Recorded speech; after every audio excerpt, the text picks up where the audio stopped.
Terima kasih Datuk Pengerusi. Saya bila tengok menteri-menteri senyum dekat Seremban tu, saya faham lah tu.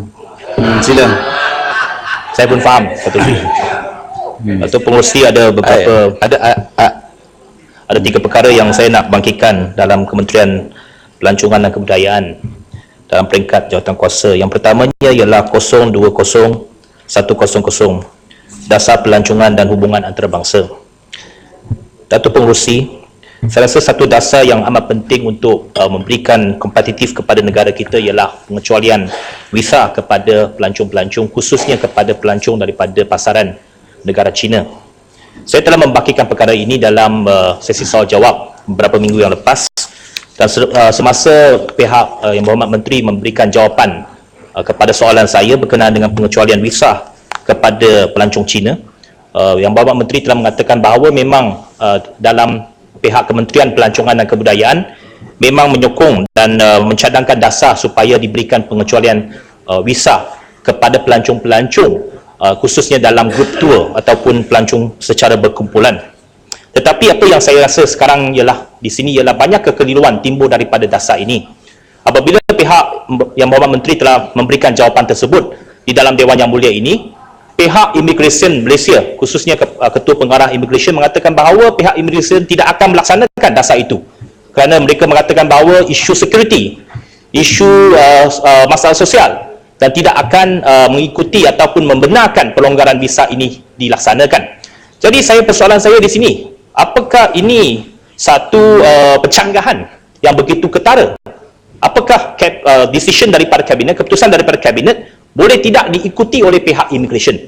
Tetapi saya lihat ada beberapa kenyataan yang menyatakan bahawa memang pengecualian visa ini masih akan dilaksanakan. Cuma sekarang ialah kekeliruan dari segi bagaimana pelaksanaan dasar ini. Apakah grup tour itu, definisi grup tour itu 10 orang ke, 20 orang ke, bagaimananya? Jadi yang pertamanya ialah, dan saya juga ada membaca bahawa dasar yang nak dilaksanakan ialah grup tour ataupun 2 pelancong ke atas, sekurang-kurangnya 2 orang, dan diberikan pengecualian visa untuk pelancong-pelancong Cina. Memang saya rasa hujah-hujah untuk menyokong dasar ini untuk memberikan pengecualian visa kepada pelancong Cina telah banyak kita bincangkan dalam Dewan Yang Mulia ini. Saya tak payah repeat apa yang hujah tersebut. Saya nak tahu bahawa bilakah pengecualian visa untuk pelancong Cina ini dapat dilaksanakan supaya kita dapat menarik ramai pelancong daripada negara Cina untuk tahun depan. Dan saya harap pihak Yang Berhormat Menteri dapat memberikan pencerahan dalam Dewan Yang Mulia ini pada hari ini supaya dasar ini dapat diterangkan dengan seterang-terangnya. Adakah benar bahawa 2 pelancong ke atas itu dianggap sebagai grup tour dan diberikan pengecualian visa? Dan apakah syarat yang dikenakan? Saya difahamkan ada satu syarat yang dikenakan untuk mendapatkan pengecualian visa ini, iaitu dia mesti beli package daripada agensi-agensi pelancongan yang disyaratkan oleh kerajaan Malaysia dan kerajaan China. Saya rasa syarat ini tidak begitu praktikal, Yang Berhormat Menteri, kerana ia tidak mengikuti ataupun dia tidak seariran dengan trend pelancong pada ketika ini. Kerana Yang Berhormat Menteri pun ada pernah cakap dalam Dewan Yang Mulia ini bahawa sekarang ini trend pelancong ialah mereka pelancong secara FIT, Free Independent Travellers. Kalau mereka tidak akan memberikan package lagi, macam ramai pelancong di Malaysia pun sekarang ini, mereka tidak, kalau nak pergi ke mana-mana, mereka tak pergi beli lagi package daripada agensi pelancongan. Mereka akan beli tiket kapal terbang daripada Asia dan sebagainya. Kalau nak hotel, mereka akan pergi ke agoda.com untuk book hotel dan sebagainya. Tak perlu ada agensi pelancongan.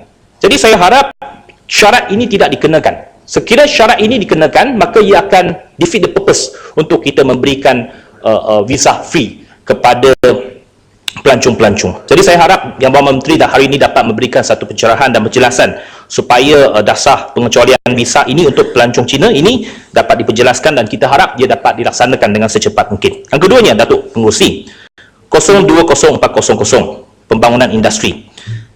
Dalam industri pelancongan, satu subsektor yang saya pernah bahaskan dalam Dewan Yang Mulia ini ialah berkenaan dengan cruise tourism. Memang Yang Berhormat Menteri pun tahu bahawa sektor cruise tourism ini amat penting. Dia telah direkodkan sebagai satu ataupun dicadangkan sebagai satu subsektor yang diberikan perhatian khusus oleh pihak Kerajaan Persekutuan. Dan yang di sini saya nak merakamkan penghargaan kepada Yang Berhormat Menteri sebab pada minggu lepas, pada hari Sabtu lepas, Yang Berhormat Menteri pun ke Pulau Pinang untuk menyampaikan sijil halal kepada sebuah restoran di atas Cruise Costa di Pelabuhan Pulau Pinang yang diberikan status halal oleh Penang Halal pada minggu yang lepas. Yang Berhormat Menteri sendiri telah lihat bahawa betapa potensinya Swettenham Pier ataupun pelabuhan di Pulau Pinang itu untuk dibangunkan sebagai satu hub untuk cruise tourism di Malaysia ini. Cuma saya rasa banyak perkara yang masih belum selesai lagi, terutamanya dari segi pembangunan pelabuhan tersebut yang masih mempunyai banyak masalah, tidak mendapat kerjasama yang sepatutnya daripada pihak Kementerian Pengangkutan. Dan saya difahamkan baru-baru ini bahawa Penang Port telah menaikkan fee untuk penumpang daripada RM3 kepada RM10 setiap penumpang. Jadi saya rasa peningkatan seperti ini ia tidak membantu untuk menggalakkan lebih banyak cruise liners untuk datang ke Malaysia, khususnya ke Pulau Pinang. Jadi saya harap perkara-perkara ini kita dapat bincangkan. Sebab saya difahamkan bahawa di bawah Kementerian Yang Berhormat ada sebuah council, ada sebuah majlis Cruise Council ataupun Malaysia Cruise Council MCC yang dipertanggungjawabkan untuk melaksanakan ataupun membincangkan dasar-dasar bagaimana untuk membangunkan cruise tourism ini di antara Kementerian Pelancongan dan Kebudayaan dan Kementerian Pengangkutan. Tetapi saya rasa wakil Pulau Pinang yang duduk dalam Malaysia Cruise Council ini hanya daripada Penang Port. With due respect, saya rasa orang-orang daripada pelabuhan ini mereka tak faham berkenaan dengan industri pelancongan. Mereka hanya tahu bahawa dari segi teknikalnya, mereka tidak begitu faham dari segi pemasaran dan sebagainya. Dan saya harap di sini bahawa pihak Yang Berhormat Menteri dapat menjemput ataupun memberikan kebenaran supaya sekurang-kurangnya seorang wakil daripada Penang Global Tourism dapat menduduki Malaysia Cruise Council ini, supaya kita sama-sama memberikan feedback, memberikan cadangan-cadangan dan bersama-sama kita dapat membangunkan cruise tourism ini di Malaysia, khususnya di Pulau Pinang yang merupakan salah satu pelabuhan yang amat strategik, yang amat berpotensi kerana pelabuhan Swettenham Pier itu benar-benar terletak di tapak warisan budaya di Georgetown. Dan Georgetown sekarang ini seperti yang dikatakan oleh Yang Berhormat Menteri telah dinobatkan antara 4 bandaraya yang perlu dilawati oleh pelancong-pelancong yang telah diberikan oleh CNN. Saya rasa ini merupakan satu potensi yang cukup besar dan kita harap pihak Yang Berhormat Menteri dapat memberikan sokongan kepada pihak Penang Global Tourism untuk membangunkan cruise tourism ini. Yang terakhir, Yang Berhormat Datuk Pengerusi, ialah saya juga ingin nak merakamkan penghargaan kepada pihak Kementerian Pelancongan dan Kebudayaan, khususnya kepada Yang Berhormat Menteri, kerana 2 tahun berturut-turut untuk tahun 2013 dan 2014 telah meluluskan peruntukan kepada sebuah tokong di kawasan saya. Jadi saya bagi pihak tokong Tenza merakamkan penghargaan dan terima kasih kepada Yang Berhormat Menteri kerana 2013 Yang Berhormat Menteri datang sendiri memberikan cek kepada tokong tersebut. Tahun ini 2014 KSU Kementerian datang memberikan cek kepada tokong tersebut. Tokong ini cukup ong. KSU datang berikan cek, bulan 2 dia datang, bulan 6 dia dapat transfer.